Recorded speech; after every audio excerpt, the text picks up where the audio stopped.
David Penaud qui espère que ces différentes défaites par la plus petite marge va pas un petit peu enquiquiner les gens d'Angers dans la tête, parce que c'est vrai, quand tu perds 4 fois -1, tous les joueurs en après-match disaient je préfère perdre une fois -4 que 4 fois -1, parce que c'est vrai qu'il faut s'en relever des petites défaites comme ça, parce que c'est beaucoup de déceptions en magazine.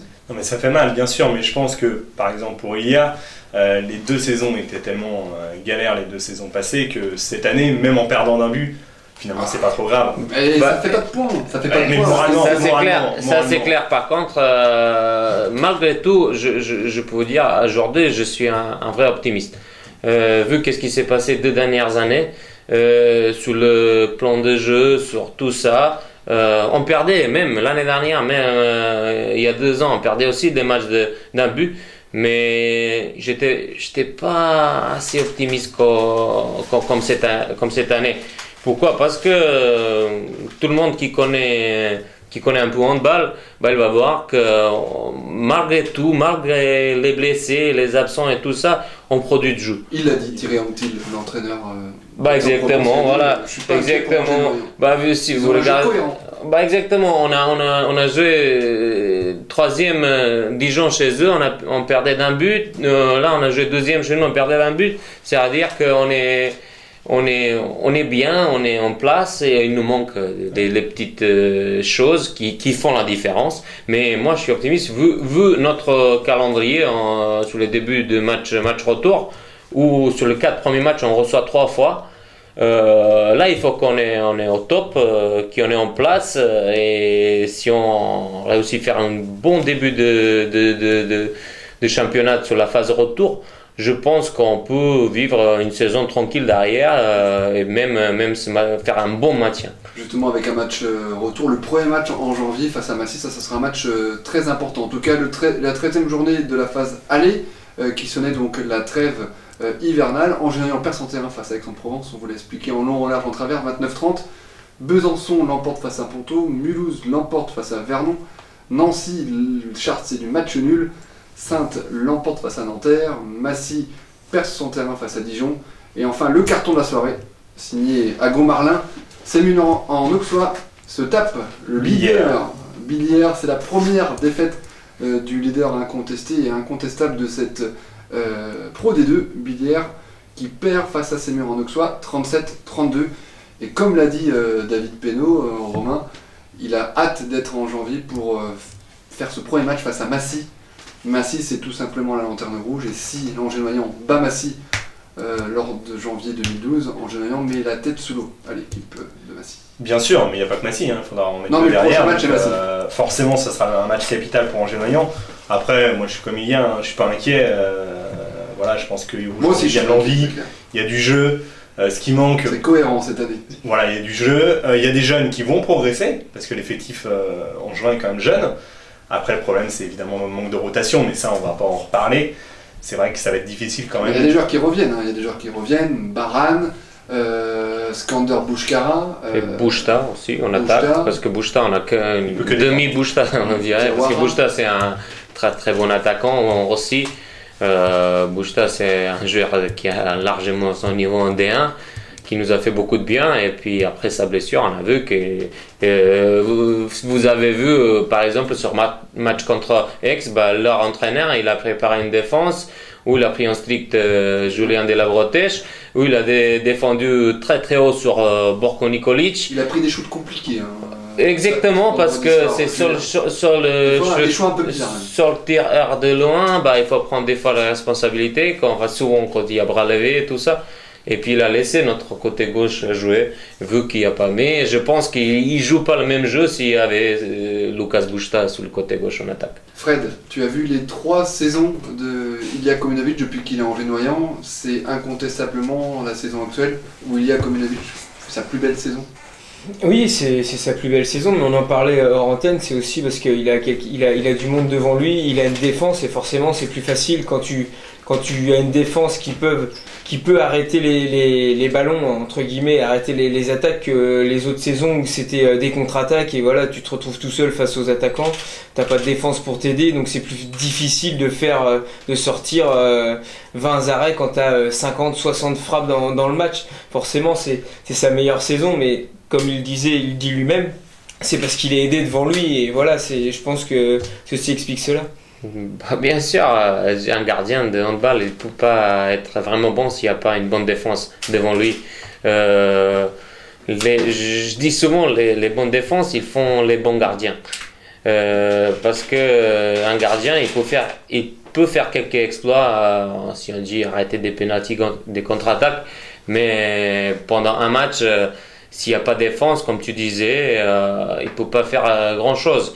C'est vrai, moi comme un joueur à peu près plus ancien, je dois prendre mes responsabilités.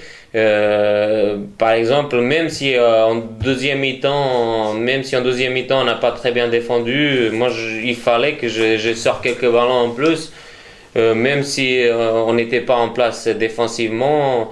Mais voilà, ça arrive, c'est le sport. Mais en première mi-temps, j'ai fait une très très belle première mi-temps, mais grâce à ma défense, parce qu'ils étaient vraiment en place, ils étaient vraiment présents sous les attaquants adverses. Et puis moi derrière, il me restait que faire des boulots. Une très belle défense, troisième défense de cette Pro D2.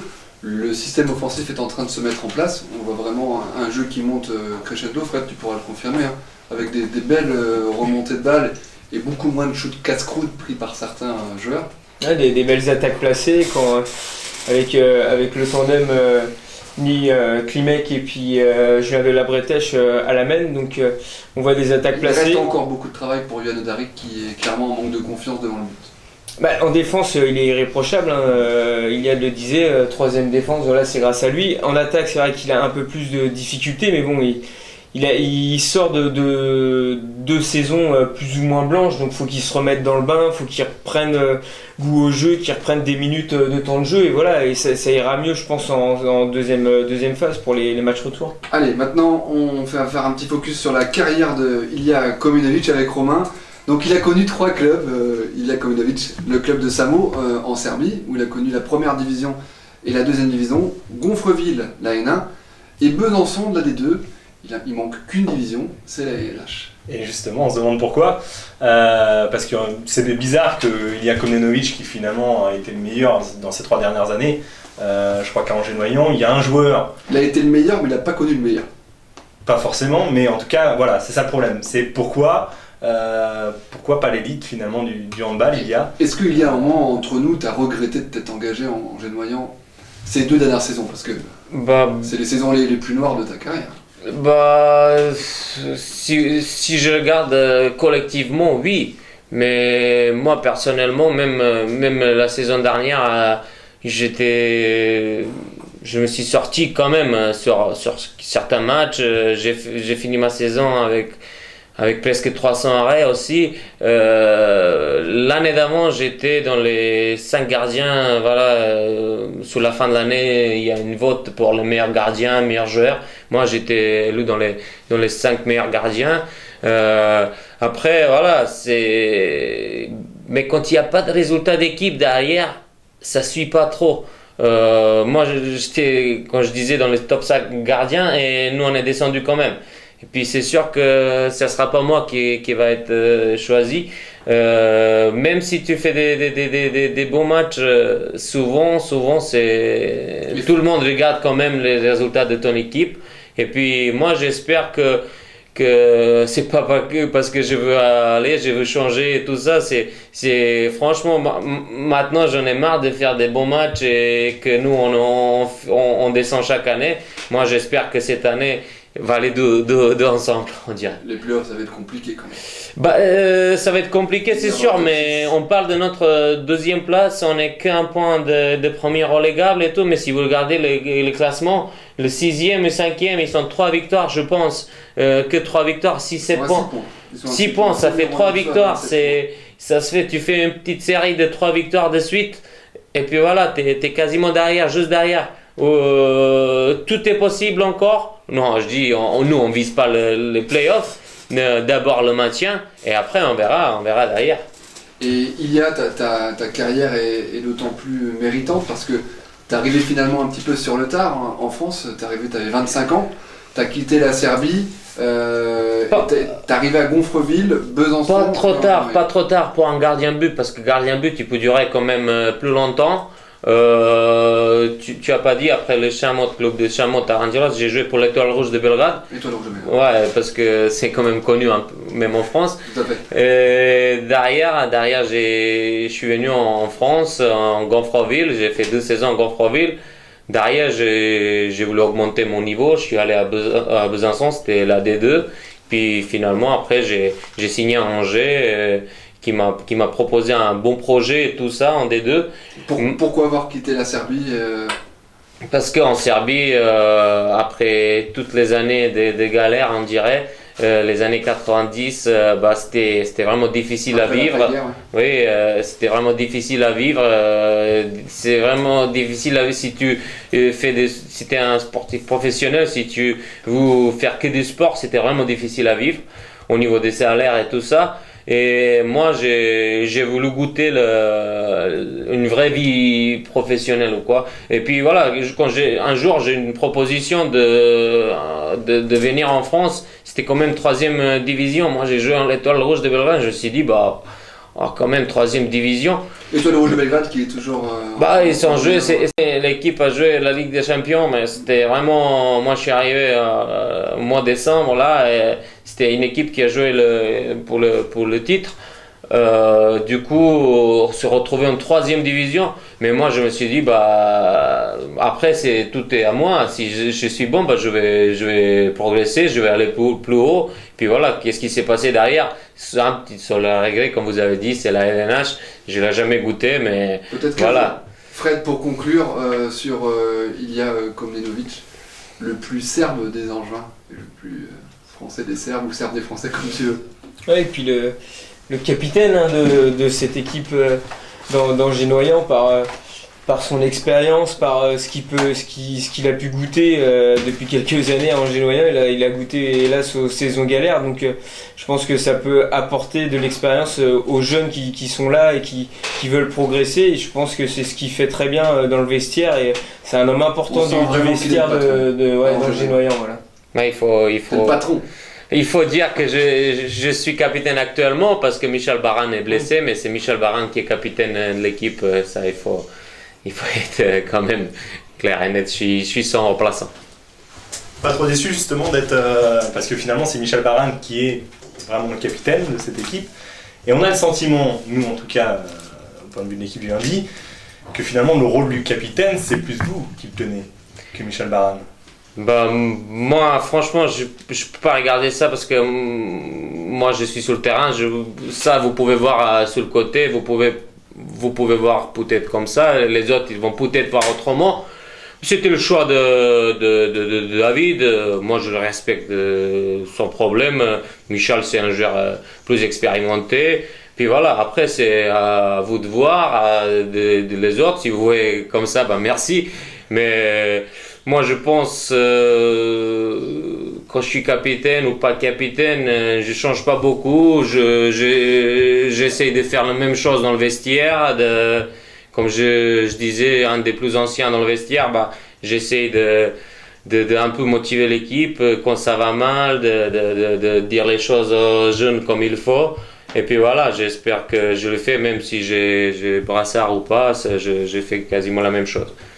3e année à Angers-Noyant, il y a moyen de prolonger vraiment l'expérience à Angers-Noyant finalement, si jamais il y a un maintien, on est tous assez confiants quand même. Moi déjà je suis sur le contrat j'ai encore un an de contrat, jusqu'au mois de juin 2013. Et quand on sait qu'aucun contrat se rompt en balle, on peut avoir de grands espoirs de te revoir l'année prochaine. Mais écoutez, moi pour l'instant je suis complètement à Angers, je suis devenu un Angevin, je me sens vraiment bien ici, et ça me plaît ici, et il manque que des résultats de cette équipe on commence d'avoir cette année. J'espère que ça va aller beaucoup mieux en deuxième partie de championnat, et qu'on va finir cette saison avec un bon maintien et qu'on va pouvoir... Et pourquoi pas plus, bien sûr, mais qu'on va pouvoir préparer bien la saison prochaine où on peut peut-être attaquer un beau tableau. Merci Ilia Komnovic, ça s'écrit Ilija mais ça se dit Ilia. Merci d'être venu dans le magazine L'équipe du lundi. L'émission L'équipe du lundi, vous pouvez la retrouver sur Facebook, sur le groupe L'équipe du lundi. Merci de votre fidélité, on se retrouve tout de suite après une plage musicale pour parler d'Angesco, de l'ABC et de la vaillante tennis de table. Merci Ilia Komnovic d'être passé dans le magazine L'équipe du lundi sur Radio G. Merci à vous et bonne soirée à tous.